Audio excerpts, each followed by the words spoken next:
teman-teman, kenalin nama aku Dwi Sania dari kelas Dasar-Dasar Ilmu Tanah F Indralaya dengan NIM 05011382429149. Nah, pada video kali ini aku akan menjelaskan mengenai tanah-tanah yang ada di Indonesia.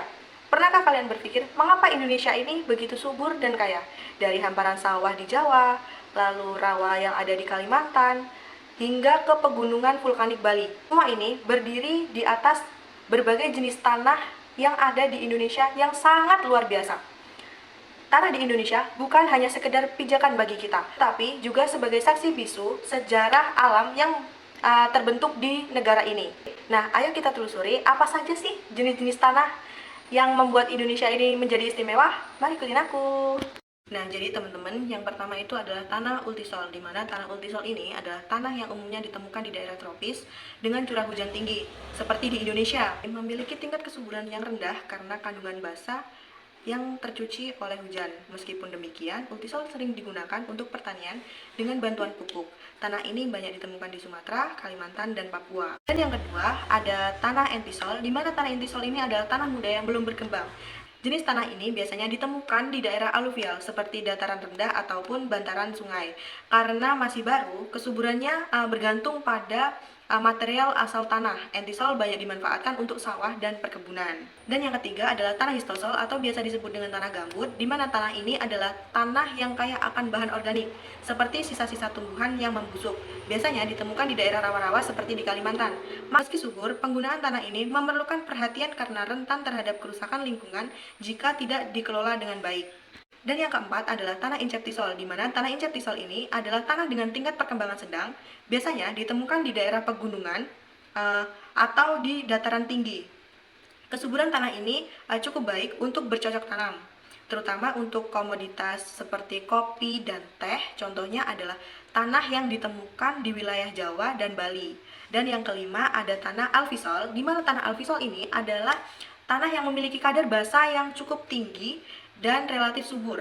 Biasanya ditemukan di daerah dengan musim kemarau yang jelas. Jenis tanah ini cocok untuk tanaman palawija. Sebaran alvisol banyak terdapat di Nusa Tenggara dan di Jawa. Lalu ada tanah vertisol, di mana tanah vertisol ini adalah tanah liat yang memiliki sifat mengembang saat basah dan menyusut saat kering. Jenis tanah ini ditemukan di daerah dengan musim kemarau panjang seperti di Nusa Tenggara. Karena sifatnya yang keras saat kering, pengelolaannya memerlukan teknik khusus. Nah, lalu selanjutnya ada tanah andisol, di mana tanah andisol ini berasal dari abu vulkanik. Tanah ini sangat subur dan cocok untuk berbagai jenis tanaman. Sebaran tanah ini banyak terdapat di daerah sekitar gunung yang aktif, gunung berapi yang aktif seperti Jawa, Bali, dan Sumatera. Lalu selanjutnya ada tanah oksisol, di mana tanah oksisol ini adalah tanah tua yang kaya akan oksida, besi, dan aluminium. Tanah ini memiliki tingkat kesuburan rendah tetapi stabil. Sebaran oksisol ini banyak ditemukan di Kalimantan dan di Papua. Tanah ini sering digunakan untuk perkebunan skala besar seperti kelapa sawit. Lalu ada tanah spodosol, di mana tanah spodosol ini biasanya ditemukan di daerah dengan curah hujan tinggi dan bersuhu dingin, seperti di pegunungan. Tanah ini memiliki lapisan pasir kuarsa dengan kadar nutrisi rendah, sehingga tanah ini lebih cocok untuk tanaman tertentu seperti pilus dan karet.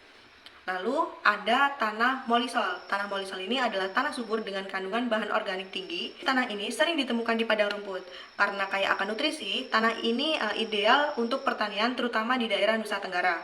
Lalu ada tanah aridisol, di mana tanah ini adalah tanah kering yang biasanya ditemukan di daerah gurun atau semi arid. Di Indonesia, tanah ini sering ditemukan tetapi dapat ditemukan di daerah dengan curah hujan sangat rendah seperti beberapa wilayah di Nusa Tenggara Timur. Lalu ada tanah gelisol, di mana tanah gelisol ini adalah tanah yang mengandung lapisan es permanen.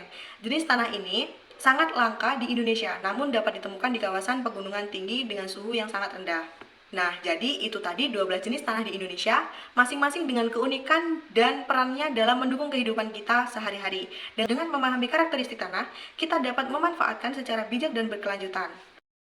Tanah bukan hanya permukaan bumi yang kita injak, tetapi tanah menjadi fondasi kehidupan kita. Dari tanah, tempat untuk kita tinggal, tumbuh pangan untuk kita makan, dan ekosistem yang kita jaga. Dengan mengenal lebih dekat tanah di Indonesia, kita tidak hanya memahami bumi tempat kita tinggal, tetapi juga merajut tanggung jawab untuk merawatnya, karena tanah kita adalah masa depan kita sendiri. Nah, jadi itu tadi penjelasan mengenai tanah-tanah di Indonesia yang dapat aku sampaikan. Semoga bermanfaat. Sampai jumpa.